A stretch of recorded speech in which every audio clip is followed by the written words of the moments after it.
দর্শক, জগন্নাথ বিশ্ববিদ্যালয় কেন্দ্রীয় সংসদ যেই নির্বাচন, ছাত্র সংসদ নির্বাচন, সেই নির্বাচনের এখন পর্যন্ত ১৩টি কেন্দ্রের কিন্তু ফলাফল ঘোষণা করা হয়েছে আনুষ্ঠানিকভাবে।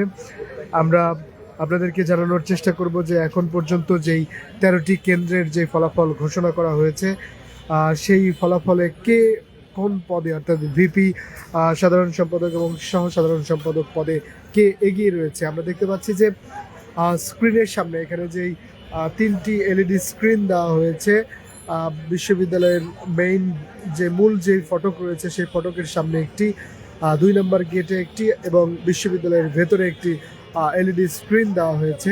আমরা এই মুহূর্তে দেখতে পাচ্ছি যে বিশ্ববিদ্যালয়ের যেই মূল ফটক রয়েছে সেখানে যেই এলইডি স্ক্রিন দেওয়া হয়েছে সেখানে কিন্তু অসংখ্য মানুষ, সাধারণ মানুষ, শিক্ষার্থী তারা কিন্তু ফলাফল জানার অধীর আগ্রহে অপেক্ষা করছে। আমরা আপনাদেরকে একটু জানানোর চেষ্টা করব যে এখন পর্যন্ত যেই ১৩টি কেন্দ্রের ফলাফল, জগন্নাথ বিশ্ববিদ্যালয় কেন্দ্রীয় ছাত্র সংসদ নির্বাচন এবং হল সংসদ নির্বাচনের এখন পর্যন্ত ভিপি পদে লড়ছেন যে AKM রাকিব, ছাত্রদল মনোনীত যেই ভিপি পদে তিনি ভোট পেয়েছেন এখন পর্যন্ত ১৪৫৭ এবং শিবির সমর্থিত যেই প্রার্থী রিয়াজুল ইসলাম তিনি পেয়েছেন ১৩৫৯ ভোট। অর্থাৎ এখানে কিন্তু ৯৮টি ভোটের ব্যবধানে এগিয়ে রয়েছে ছাত্রদল মনোনীত প্রার্থী AKM রাকিব। এছাড়াও আমি যদি আপনাদেরকে জিএস পদে কে এখন পর্যন্ত এগিয়ে রয়েছে এটি যদি জানাই, যে শিবির সমর্থিত যে প্রার্থী আব্দুল আলিম তিনি কিন্তু পেয়েছেন ১৪৬৯ ভোট এবং ছাত্রদল মনোনীত যেই প্রার্থী খাদিজাতুল কুবরা তিনি পেয়েছেন ৭২৪ ভোট। এখানে কিন্তু আব্দুল আলিম আরিফ তিনি কিন্তু ৭৪৫ ভোটে এখন পর্যন্ত এগিয়ে রয়েছে। এছাড়াও এজিএস পদে যে প্রার্থী এগিয়ে রয়েছে আমি আপনাদেরকে তার কথা বলবো। শিবির মনোনীত যে প্রার্থী মাসুদ রানা তিনি পেয়েছেন ১৩৪৬ ভোট এবং ছাত্রদল মনোনীত যে প্রার্থী তাজ্জিল তিনি পেয়েছেন ১১৫৯ ভোট। এখানেও কিন্তু শিবির সমর্থিত যে প্রার্থী মাসুদ তিনি ১৮৭ ভোটে এখন পর্যন্ত এগিয়ে রয়েছে। দর্শক, মূল যেই তিনটি পদ, সেটি যেই ভিপি, জিএস এবং এজিএস পদের একটিতে শুধুমাত্র ছাত্রদল ৯৮ ভোটে এগিয়ে রয়েছে। বাদবাকি জিএস এবং এজিএস পদে কিন্তু ছাত্র শিবির সমর্থিত যেই প্রার্থী দুইজন আব্দুল আলিম এবং মাসুদ রানা, তারা দুইজন কিন্তু জিএস এবং এজিএস পদে এখন পর্যন্ত এগিয়ে রয়েছে। দর্শক, আমি দেখতে পাচ্ছি যে এই বড় পর্দার সামনেই কিন্তু অসংখ্য মানুষ তারা কিন্তু অপেক্ষা করছে পূর্ণাঙ্গ যেই ফলাফল, কে হচ্ছেন এই জগন্নাথ বিশ্ববিদ্যালয়ের ভিপি, জিএস এবং এজিএস। এখন পর্যন্ত কিন্তু পূর্ণাঙ্গ যে ফলাফল সেটি কিন্তু এখনো আসেনি, তবে বেশ কয়েকটি কেন্দ্র, অর্থাৎ ১৩টি কেন্দ্রের ফলাফল ইতিমধ্যেই ঘোষণা করা হয়েছে।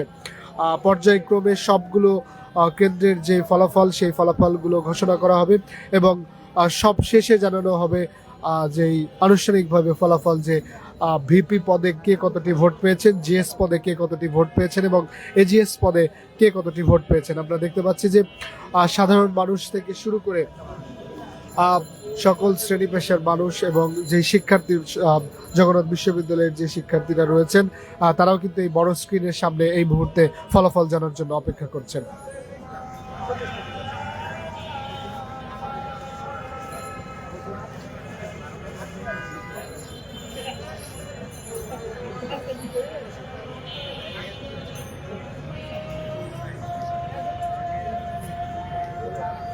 দর্শক, মোট ৩৮টি কেন্দ্রের মধ্যে এখন পর্যন্ত ১৩টি কেন্দ্রের যে ফলাফল সেটি কিন্তু আনুষ্ঠানিকভাবে ঘোষণা করা হয়েছে।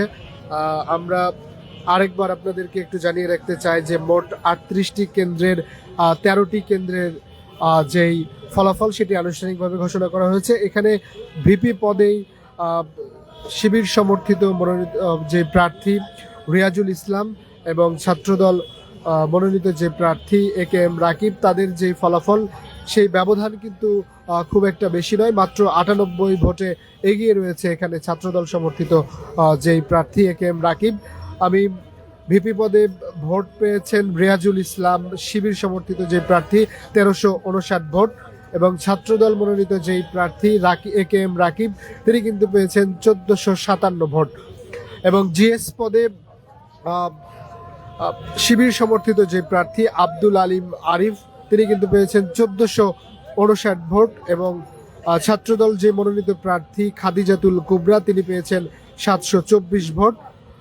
এখানে 745 ভোটে কিন্তু এগিয়ে রয়েছে শিবির সমর্থিত যে জিএস প্রার্থী আব্দুল আলিম আরিফ।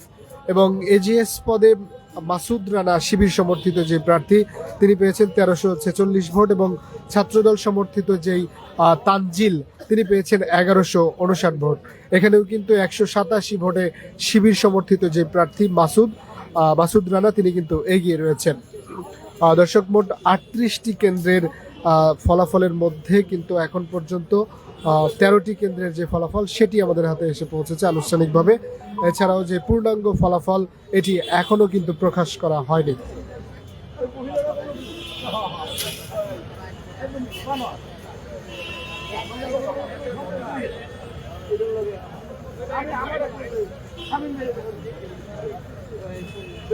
দর্শক, আমরা দেখতে পাচ্ছি যে বড় যে পর্দা দেওয়া হয়েছে বিশ্ববিদ্যালয়ের যে মূল ফটকের সামনে, সেই মূল ফটকের সামনে কিন্তু অসংখ্য সাধারণ মানুষ, শিক্ষার্থী তারা কিন্তু অপেক্ষা করছেন যে কখন পূর্ণাঙ্গ ফলাফল তাদেরকে ঘোষণা করা হবে এবং কে হচ্ছেন ভিপি, কে হচ্ছেন জিএস এবং কে হচ্ছেন এজিএস, এটি দেখার জন্য কিন্তু অপেক্ষা করছেন সাধারণ মানুষ থেকে শুরু করে শিক্ষার্থীরা।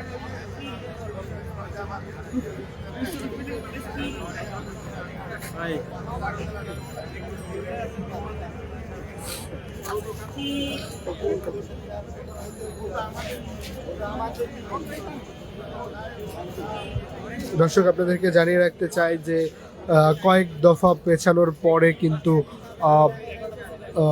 এই জগন্নাথ বিশ্ববিদ্যালয় কেন্দ্রীয় ছাত্র সংসদ যে নির্বাচন সেটি কিন্তু অনুষ্ঠিত হয়েছে গতকাল 6 জানুয়ারি। এর আগে 30 ডিসেম্বর কিন্তু নির্বাচনের তারিখ থাকলেও ওই দিন সাবেক প্রধানমন্ত্রী বেগম খালেদা জিয়া মৃত্যুবরণ করলে তাৎক্ষণিকভাবে সিন্ডিকেট সভার মাধ্যমে সেই নির্বাচনটি স্থগিত ঘোষণা করে পরবর্তীতে 6 জানুয়ারি অনুষ্ঠিত হয়।